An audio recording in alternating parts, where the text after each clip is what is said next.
Olá pessoal, eu sou o Samuel Leite e esta é mais uma edição especial do Transformação Digital CBN.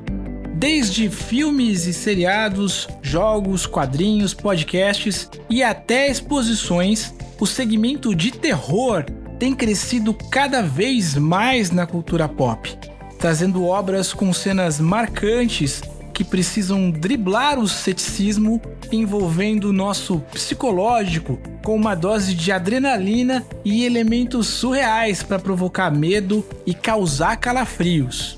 E para falar sobre o segmento de terror e o cenário de podcasts no Brasil, eu convidei a Ira Morato, que é a criadora do podcast Mundo Freak e gerente de mídias sociais. Vamos lá pro papo que tá muito bacana. Bom, Ira, explica pra gente de onde que surgiu a ideia do Mundo Freak. Eu já fazia podcast, já participava de outros podcasts com temas nerds, com temas geeks. E aí eu namorava na época, a gente resolveu fazer um podcast sobre tema geek também, como muitas pessoas estavam fazendo. Isso lá em 2010, 2011. Em 2012 começamos o Mundo Freak como um projeto de podcast de temas geeks. Mas como nós gostávamos muito do tema de terror, mistérios, conspirações, a gente acabou tendendo mais para esse lado. Aí em 2013 nós reformulamos todo o nosso projeto e decidimos que queríamos falar sobre este assunto, dado ao que a gente gosta e ao nosso público também, porque descobrimos dentro do ambiente, do cenário de terror, muita gente que gosta de ouvir podcast sobre esse tema. O que eu acho mais bacana nessas histórias, assim, de... O segredo do sucesso de um conteúdo, de um programa, é porque muitas vezes ele nasce do olhar que a pessoa tem e da curiosidade, enfim, da vontade que a pessoa tem de fazer aquilo para ela própria, né? De falar daquele tema porque ela gosta daquele tema. E aí a magia acontece na medida que outras pessoas vão começando a ouvir, se interessando também, e essa comunidade se expande. Acho que essa é um pouco a beleza, né, de poder fazer conteúdo na internet e muitas vezes esse conteúdo tomar uma proporção gigante, de ter uma grande comunidade em torno dele, né? Pois é. E além de toda essa liberdade que a gente tem de produzir esse conteúdo independente na internet, a gente também tem essa liberdade de reformular esse conteúdo. A gente, assim como nós, como pessoas, mudamos, amadurecemos, criamos vivências, os nossos trabalhos também. E o podcast, assim como outras mídias na internet como o YouTube, ele também amadurece junto com as pessoas que produzem. Então acaba tendo também uma relação mais próxima com o consumidor, com o ouvinte. O ouvinte de podcast, ele conhece a minha vida dentro do podcast, ele conhece a minha evolução, o meu trabalho, assim como eu também fui amadurecendo. E é gostoso sentir isso também. Como é que você vê, Ira, o crescimento do gênero de terror, mistério, enfim, casos surreais dentro da cultura pop hoje em dia? É um gênero que vem se desenvolvendo e ganhando muito espaço, né? É incrível, assim, e é muito perceptível ver o quanto o cenário, o gênero de terror na internet tá ganhando mais fãs e mais pessoas consumindo esse conteúdo. O terror, ele sempre teve o seu público, ele sempre teve o seu fã ali que consumia cinema, literatura, e sempre foi, assim, um gênero mais segmentado, né? Você tem aquele grupinho de pessoas que gostam daquele gênero. Da mesma forma que diversos conteúdos, até mesmo conteúdo geek, encontrou na internet uma forma de se refazer, de encontrar com seus fãs, de atualizar a sua comunicação, com o terror também. Já existiam fãs de terror, né? Já existiam grupos de terror que debatiam terror em literatura, em cinema, e agora com a internet, outras pessoas que às vezes não estão dentro dessa área de atuação como um trabalho, também têm mais acesso. Então antes mesmo eu morava em Registro, que é uma pequena cidade do interior, onde nunca teve livrarias, não tem shopping, não tem assim, locais de grandes encontros de pessoas para essa troca de ideias. Foi na internet que eu consegui ter esse acesso e encontrar não só o conteúdo, mas encontrar outras pessoas que também estão falando sobre essas coisas que a gente gosta. Então, eu acho que da mesma forma que foi bom para esse conteúdo de tecnologia, geek, nerd, para o terror também. Quando o podcast ele começou, né, o cenário de podcast no Brasil, a maioria do que estavam fazendo ali tinha a ver com tecnologia e conteúdos nerds. Agora a gente tem de tudo. E da mesma forma que a gente tem outros temas, o terror também acabou entrando e está se tornando um dos maiores temas dentro de produtores de podcasts. O que eu acho curioso nesse olhar aí do setor de terror, primeiro, ele é um subnicho de fato, né? Ele tá ali dentro de entretenimento, também tá ali dentro desse segmento nerd que você bem mencionou, mas é um segmento, né? Um setor, enfim, do entretenimento que vem significativamente e recorrentemente se reinventando. Para dar exemplos muito simplistas, assim, a gente tem, por exemplo, o filme Bruxas de Blair, enfim, que estreou ali um formato diferente. É real, não é? Enfim, seria uma série de variáveis, de variantes. Isso remete também à literatura. Enfim, você acha que essas transformações dentro da própria forma de produzir conteúdo para o nicho também vem se transformando para o podcast? Quer dizer, você acha que a gente vai conseguir, dentro do terror, ver recorrentemente novas formas de entretenimento para esse público sendo criadas? Eu acho que não só transformação, como somando mesmo. Eu sou uma consumidora de diversas mídias, eu nunca fui a favor, nunca gostei muito dessa ideia de que, vai sumir o rádio, vai sumir a TV, vai sumir aquilo, sabe? Da mesma forma que o rádio teve suas épocas de ouro e ele continua aí, e ele também continua se inventando, eu acho que em vídeo também, e o podcast ele entra como uma mídia desses conteúdos. O terror, como a gente falou, ele já existia, já estava lá na literatura, já tinha gente escrevendo, já tinha gente desenvolvendo sobre ele. A partir do momento que a gente traz ele para o podcast, a gente tem uma adaptação de mídia em que vai somar ainda mais esse gênero de terror. Então, uma pessoa que às vezes não está lendo muito, ela pode ouvir o podcast, ou ela pode ler muito e ainda assim acrescentar com o podcast e conhecer outras formas de se ter medo também, né? Porque a gente tem, da mesma forma que a gente tem HQ de terror, que é diferente de um conto de terror, o podcast também ele pode ter um programa sobre bate-papo de terror, como ele também pode ter um storytelling de terror.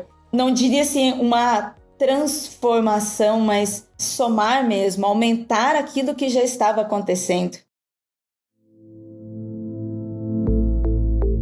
Nos últimos anos, o Mundo Freak criou um evento chamado SP Fantástica, né? Que cresceu vertiginosamente. Como é que é o evento, Ira? Conta um pouquinho pra gente de como é que funciona, enfim, como é que é o evento? O público de podcast, ele também está muito relacionado a um outro público artístico que é um público de literatura e quadrinhos. Principalmente no terror, né? Você viu que eu dei vários exemplos e um ligando o outro. Quando a gente começou a fazer o podcast e a gente mudou para terror e mistérios, esse público aumentou. Então a gente começou a ter encontro com pessoas, com ouvintes e amigos, em que eles também faziam parte deste universo. E a gente acaba trocando ideias, acaba conversando sobre personalidades dentro do terror, sobre formas de roteiro de terror, sobre histórias reais, né, que são terror e que também inspiram pessoas a escreverem ficção. Então a gente já tinha essas conversas. Aí até que o nosso público dentro do podcast começou a ficar um pouco grande demais para um encontro num bar e resolvemos estudar a possibilidade de fazer um evento em que nós encontrássemos esse público que gosta de terror e fantasia e sci-fi. Aí até que estudamos, com base do que a gente já tem por aí também, né, de eventos de entretenimento, e formatamos um evento em que ele fosse uma feira de quadrinhos e livros e ao mesmo tempo tivesse atividades relacionadas a desenvolvimento de livros e quadrinhos também. Então a SP Fantástica, ela é uma feira de quadrinhos de terror, onde dentro deste evento tem cursos tanto de roteiro de quadrinhos, de podcast, de entretenimento no geral, mas envolvendo essas áreas de terror e fantasia. E aí dentro desse evento a gente tem mesas de debate de cinema, de séries e de podcast, em volta dos nossos temas que são mistérios, sci-fi, fantasia e por aí. Hoje, em razão da pandemia, como é que tá o evento hoje? Ele era um evento presencial, né? Ele era uma convenção e hoje ele tá remoto. Como é que tá acontecendo as atividades aí do evento? Pois é, a pandemia veio e infelizmente nós tivemos que encerrar essa atividade. Realizar um evento já não é muito fácil em termos de gestão de pessoas, são muitos cuidados burocráticos mesmo, sabe? Desde o espaço, contrato com o espaço, segurança, saúde. Então são várias regras para se fazer um evento. Quando veio o início da pandemia, várias dessas coisas caíram. Então, infelizmente, a gente teve que parar, ele não está acontecendo. Nós fizemos ano passado ele online, com algumas mesas de bate-papo em lives, como outros eventos e várias pessoas têm feito também, mas não temos assim ideias de quando ele também vai voltar e possa ser presencial. Ele foi desenhado para ser presencial. Então, ele foi planejado para ser num espaço físico, num determinado espaço, onde tenha movimentação de pessoas, em que online é gostoso, mas a gente só adaptou.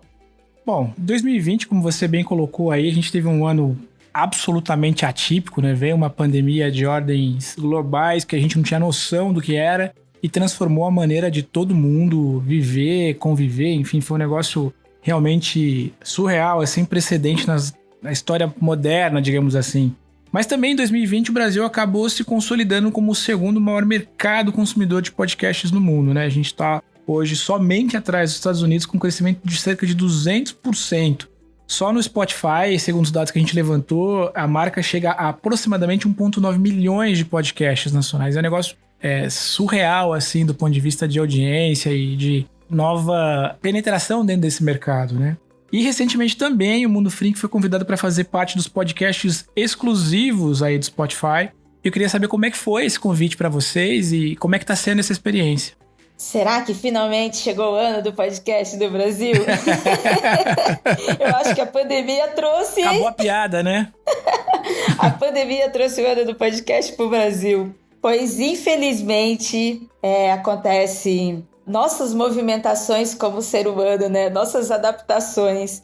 E com a pandemia, da mesma forma que muitos eventos presenciais, muito trabalho, muita atuação presencial mudou, produtos, né, e serviços dentro da internet acabaram aumentando, e o podcast foi um deles. Em situações de como a pandemia, né, uma situação em que estamos refém, né, um problema que não depende da gente, está todo mundo em casa, está todo mundo em pânico, você não sabe o que vai acontecer, já é normal que as pessoas se refugiem através do entretenimento. Somos humanos e fazemos isso todos esses anos. Andamos através do nosso entretenimento também, isso é saudável. E depois que veio a pandemia, muitos projetos na internet ganharam mais destaque e o podcast ganhou o seu holofote. Depois de algumas mudanças, principalmente nos Estados Unidos, não foi só por causa da pandemia aqui, né? Mas já estava tendo um consumo maior lá. O Spotify também já era uma empresa que estava crescendo nos Estados Unidos e aqui no Brasil, né, teve esse destaque agora. Para o Mundo Freak, para a gente, está sendo muito bom, está sendo muito legal, porque desenvolver projetos na internet, ao mesmo tempo que parece muito fácil, ele também é muito custoso, porque depende muito do nosso tempo, do nosso conhecimento, do nosso operacional, né? Pessoas que trabalham independente, né, elas têm que fazer tudo, então é um custo maior de tempo, de desgaste. Com empresas como o Spotify acreditando nisso, desenvolvendo sobre isso, a gente tem uma movimentação no cenário que pode estar virando um mercado. E isso veio por causa dessa movimentação de internet, essa nossa busca por entretenimento, essa nossa busca por conhecimento também, né? E quando eu digo entretenimento não é pejorativo, é uma forma de estarmos ali conectados com o mundo também, conectados com a vida. E acabou sendo bom. Você acha que a gente já tá num nível mais maduro? Porque uma coisa é assim, quem é produtor de conteúdo, tá há muito tempo militando no meio, já produz os seus próprios conteúdos com um misto ali de amor e de engajamento também, de ativismo, digamos, para poder tornar a mídia cada vez mais relevante, assim por diante. Mas você acha que a gente já tá num momento onde as marcas e os veículos estão começando a enxergar e estão começando a, de alguma forma, até por investir mais dinheiro nesses processos? Você acha que a gente está profissionalizando um pouco mais a cena ou a gente ainda tem muito para se desenvolver para tornar esse mercado de produção de conteúdo em podcast mais maduro e profissional? Como você falou bem, eu vejo que nós estamos numa cena ainda. futuramente eu acho que isso se desenvolvendo, isso crescendo, e como vai ser eu também não sei dizer, mas com isso se crescendo, aí a gente pode vir a ser um mercado, como a gente tem um mercado tanto de TV, de rádio, onde tem, assim, mídias especializadas, né? O podcast, ele tá entrando ainda, ele começou a ser visto. A gente tem alguns podcasts que são feitos hoje em dia para serem profissionais, no sentido, tá no estúdio, é um veículo, né? Como o podcast que nós estamos gravando aqui da CBN. Assim como ainda temos pessoas independentes e podcasts amadores, no sentido porque eles não estão sendo profissionalizados para um veículo. Como existe ainda muito entendimento do que nós somos, como que isso vai ser precificado, por exemplo, que é uma das maiores dúvidas dos produtores. Tanto um produtor, tanto um jornalista que está dentro de um veículo, porque hoje o jornalista, ele produz. Ele não é o contratado ali que só vai lá e empresta a sua voz. A gente tem muito veículo jornalista e muito jornalista independente que desenvolve o seu podcast como veículo. E ele também está se achando ali no meio, né? Porque nós viemos de um mercado de comunicação, de publicidade e de jornalismo muito antigo também. A gente já tem muitos paradigmas na nossa comunicação que hoje em dia não são a mesma coisa, porque mudou o público, mudou a forma. E o podcast também, ele é uma mudança dentro desse cenário, no sentido de mercado. Ele é uma mudança em que a gente está se ajeitando ainda, né? Como que é o podcast, como que vai ser anúncio, o que é um patrocinador, como que a pessoa vai desenvolver um podcast profissional, o que é um podcast profissional de um amador, sendo que todo mundo começou em casa também. Então são algumas características que isso vai se desenvolvendo conforme nós fomos amadurecendo, fomos conversando sobre isso, fomos desenvolvendo para que daqui a um tempo realmente vire um mercado. Bom, Aida, você criou há alguns anos a iniciativa Mulheres Podcasters, né? Hashtag Mulheres Podcasters. Qual que é o propósito desse movimento e qual que está sendo e foi o impacto efetivo dele na podosfera? O Mulheres Podcasters nasceu porque já existiam mulheres produzindo podcast lá quando começou o podcast aqui no Brasil. Bem pouco, mas existiam. À medida que a mídia foi crescendo e foi desenvolvendo, o número de homens produzindo cresceu muito, foi muito maior em relação às mulheres. E isso é historicamente, desde demografia, acessos, todas essas coisas que a gente tem nas nossas vidas, né? Então as mulheres, elas passaram a acessar e a utilizar o computador para isso bem depois. Mas não quer dizer que elas não estavam fazendo, né? Estava em número mais baixo. Depois de um tempo produzindo, e conforme eu fui conhecendo outras mulheres, outras pessoas que estavam produzindo também, a gente sentiu a falta e a necessidade de se encontrar, de saber. Pô, se tem mulheres fazendo podcast, como é que a gente vai saber? Como é que a gente vai conhecer quem são essas mulheres? E aí a gente começou essa ação, a gente que eu digo eu e outras mulheres amigas que produzem podcast, começamos a conversar sobre isso, e aí resolvemos fazer uma ação com uma hashtag no Twitter, onde as pessoas se identificariam com essa hashtag para a gente achar quem são, né? Que mulheres que estão produzindo. Depois a gente tem um Brasil tão grande aí, fora que, né, além do Brasil, né, a gente tem acesso com o mundo todo e tem tanta gente fazendo e a gente não conhece. Às vezes estamos falando de alguma coisa que a gente não conhece. E realmente foi uma surpresa muito grande, porque a partir do momento que nós colocamos na internet em rede social, várias mulheres começaram a utilizar a tag, nos encontraram. E aí, um grupo de 5 mulheres, eram apenas 5 mulheres conversando sobre isso, se transformou em 300 mulheres. E hoje, um movimento que começou com uma hashtag, tem grupos de Facebook, grupos de WhatsApp, já tem pessoas desenvolvendo artigos para publicação de livros, então já está na academia, já está sendo estudado a academia, tanto a produção do podcast como produção de mulheres dentro do podcast. Então, que começou ali com o encontro de mulheres tentando se conhecer, virou um movimento assim enorme e muito gostoso na internet de encontro de mulheres que produzem podcast, querem trocar ideias, querem estar juntas, querem conhecer os seus projetos também e divulgar para outras pessoas, não só para mulheres. A gente queria se encontrar, as mulheres queriam se encontrar para se conhecer, mas o nosso objetivo é conhecer mulheres para divulgar o podcast para mais pessoas também. É isso, pessoal. Espero que vocês tenham gostado de mais essa edição do Transformação Digital CBN, um programa que acontece aqui para falar um pouquinho mais sobre como a tecnologia, como as novas formas de comunicação e o mundo digital vem realmente transformando a vida de todos nós.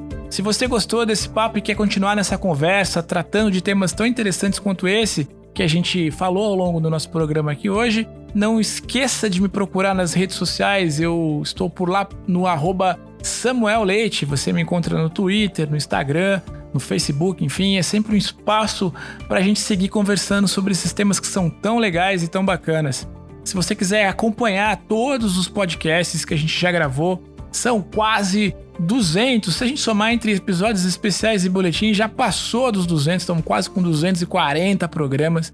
Realmente é um legado, um histórico que a gente vem construindo e você encontra em todas as plataformas de distribuição de podcast, procurando por Transformação Digital CBN ou procurando diretamente no portal CBN Campinas, que é o portal cbncampinas.com.br. Como eu sempre digo, cuide dos seus, fiquem bem e até a próxima, pessoal.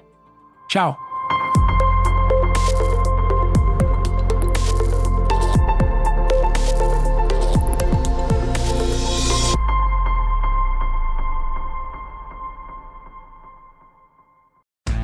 Gostou desse episódio? Bom, né? Ele faz parte da campanha #O Podcast é Delas 2021. Procure pela hashtag durante esse mês de março nas suas redes sociais ou acesse o site opodcastadelas.com.br e encontre muitos outros programas promovendo a maior participação de mulheres no podcast.